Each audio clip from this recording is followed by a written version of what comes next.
जॉबची सुट्टी संपत आली होती. मग म्हटलं चला आता घरी तर जायलाच लागणार आहे. आठवड्याभर अगोदरच म्हटलं चला नियोजन करूया, कारण की गेल्याच्या नंतर म्हटलं घरातली साफसफाई आली, या लोकच्या स्कूलचा होमवर्क आला, त्यानंतर घरातल्या ज्या काही गोष्टी संपलेल्या आहेत त्या आणणं झालं, किंवा सगळं काही घर स्वच्छ करणं, जागच्या जागी सगळं काही ठेवणं, ह्या सगळ्यांमध्ये मला आणि मेन म्हणजे सगळ्या काही बॅग जशाच तशा नीटनिटक्या करून ठेवणं, बॅगमधलं साहित्य, हे सगळ्याला मला खूप वेळ जाणार होता.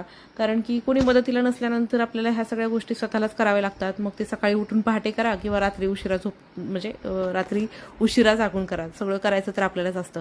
पण एक घरी आल्याच्या नंतर इतकं छान वाटलं ना, की एवढं सामान घेऊन आता कुठे सुद्धा फिरण्याची इच्छा नाही मला. कारण की बाळाचं सगळं साहित्य, आलोकचं सगळं, असं सगळं काही पसारा घेऊन फिरायचं फार अवघड चाललंय मला आता.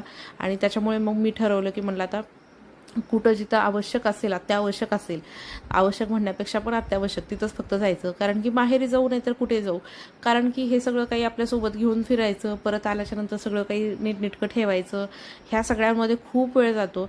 आणि खरं पाहायला गेलं तर सगळं काही खूप हेक्टिक होतं, म्हणजे एकटीला सगळं सांभाळणं. घरी आल्याच्या नंतर ना आपलं रुटीन, आपलं जे काही आहे ते सगळं काही व्यवस्थित नियोजन लागतं, मुलांना वेळ देता येतो, हे सगळ्या काही गोष्टी आहेत. तर मग म्हटलं चला आता संध्याकाळी दिवाबत्ती करून घेऊयात. आणि ज्या काही गोष्टी होत्या हळूहळू आवरायला घेतल्या. एकदम तर काही शक्य नाही, पण म्हटलं जेवढं जमेल तसं बाळाला बघत बघत थोडंफार. संध्याकाळच्या वेळेला तो क्रँकी होतो, रडरड करतो, त्याच्यामुळे त्याला दृष्ट काढली होती आणि छान तो खेळत होता. मग म्हटलं चला आता काम पटपट आवरून घेऊयात. तर असं होतं माझं आजचं संध्याकाळचं रुटीन. भेटूया नेक्स्ट व्लॉगमध्ये, तोपर्यंत बाय.